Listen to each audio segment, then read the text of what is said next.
ये कहानी है सृष्टि के सबसे बड़े रहस्य की। एक ऐसा रहस्य जिसे बताने के लिए स्वयं महादेव को अपने परिवार, अपने गण, अपने हर चिन्ह का परित्याग करना पड़ा। पर नियति देखिए, जिस रहस्य को उन्होंने सबसे छिपाया उसे दो साधारण पक्षियों ने सुन लिया और अमर हो गए। ये कथा आरंभ होती है माता पार्वती के एक प्रश्न से। उन्होंने महादेव के गले में मुंडमाला देखकर पूछा, हे स्वामी, आप अमर हैं, पर मुझे हर जन्म के बाद नया शरीर धारण करना पड़ता है और फिर से आपको पाने के लिए तपस्या करनी पड़ती है। इस वियोग का अंत क्या है? अमरता का रहस्य क्या है? यह कोई साधारण प्रश्न नहीं था।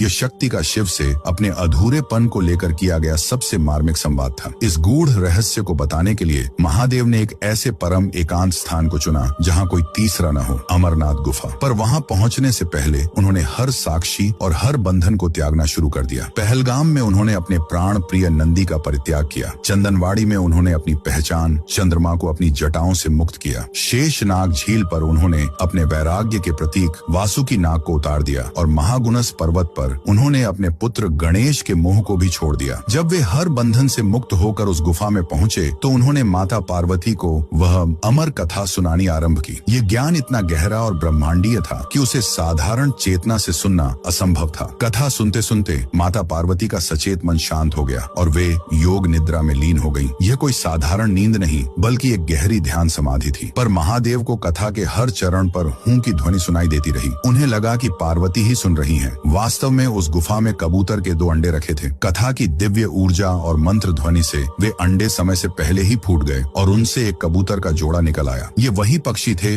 जो उस ब्रह्मांडीय सत्य को पी रहे थे और सहमति में हूं का स्वर भर रहे थे। जब कथा समाप्त हुई और महादेव ने देखा कि पार्वती तो योग निद्रा में है तो वे क्रोधित हो उठे। तो किसने मेरे इस परम रहस्य को भंग किया? उनकी दृष्टि उन नवजात कबूतरों पर पड़ी जो अमर कथा के तेज से अमर हो चुके थे। सृष्टि का संतुलन बिगड़ चुका था। इस भूल को सुधारने के लिए महादेव ने अपना त्रिशूल उठाया, पर वे रुक गए। उन्होंने सोचा, जिस कथा ने इन्हें अमर बनाया वह मेरे ही शब्द हैं। यदि मैं इन्हें मारता हूँ तो मैं अपने ही वचन, अपनी ही अमर कथा को झूठा सिद्ध कर दूंगा। महादेव का प्रलयंकारी क्रोध उनकी परम करुणा के आगे झुक गया। उन्होंने उन कबूतरों को जीवन दान दिया और वरदान दिया कि वे युगों युगों तक इस गुफा में शिव और शक्ति के शाश्वत प्रेम और उस अमर कथा के जीवंत साक्षी बनकर निवास करेंगे। उस अमरनाथ महादेव के सम्मान में जिनकी करुणा उनके नियमों से भी बढ़ी है, कमेंट्स में जय बाबा अमरनाथ अवश्य लिखें।